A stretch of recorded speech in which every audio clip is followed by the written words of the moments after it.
جس دور میں اور آپ ہیں نا، یہ لہو و لعب کا دور ہے، کھیل تماشے کا۔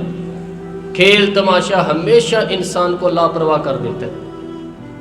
آپ دیکھ لیں، کل تک کھیل تماشا کسی گراؤنڈ میں تھا، کسی آلے کے ساتھ کھیلا جاتا تھا، وقت نکال کے لوگ جاتے تھے، کچھ دیر کے لیے ان کا ذہن تقسیم ہوتا تھا، گھر لوٹتے تھے، اپنی اپنی ڈیوٹی کرتے تھے۔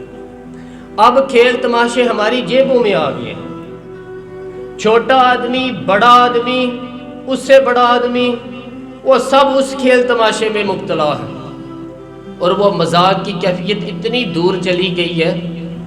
میں بڑی معذرت کے ساتھ کہ یہ بات عرض کرنے لگا ہوں کہ بعض اوقات بڑے بھی اس چیز کا شکار ہو کر اس طرح کی بات کرتے ہیں کہ چھوٹے جب ادھر دیکھنے لگتے ہیں کہ کیا اس کو یہ بات کرنی چاہیے تھی، یہ تو ہمارا بڑا تھا، لیکن چونکہ ساری رات ساری صبح لگ کی اس کھیل تماشے پہ گئی ہے، لہو و لعب میں گئی ہے، تماشے پہ مزاج بن گیا، قوم سنجیدہ نہیں رہی۔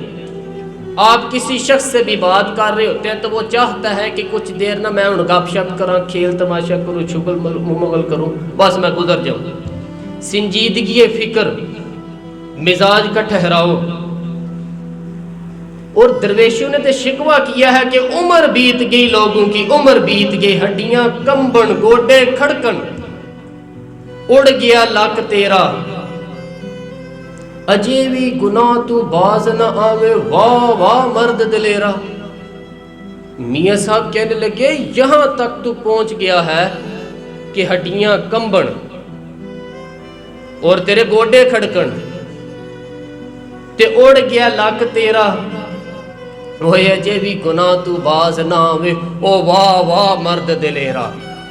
وہ تو اتنا دلیر ہو گیا کہ جب تجھے چاہیے تھا کہ اب بھی تیرے ہاتھ میں استغفار کی تسبیح آتی، ابھی تجھے سجدے کا لطف نصیب ہوتا۔ ہم اتنے زیادہ غفلت کا شکار ہیں، آپ یقین کریں۔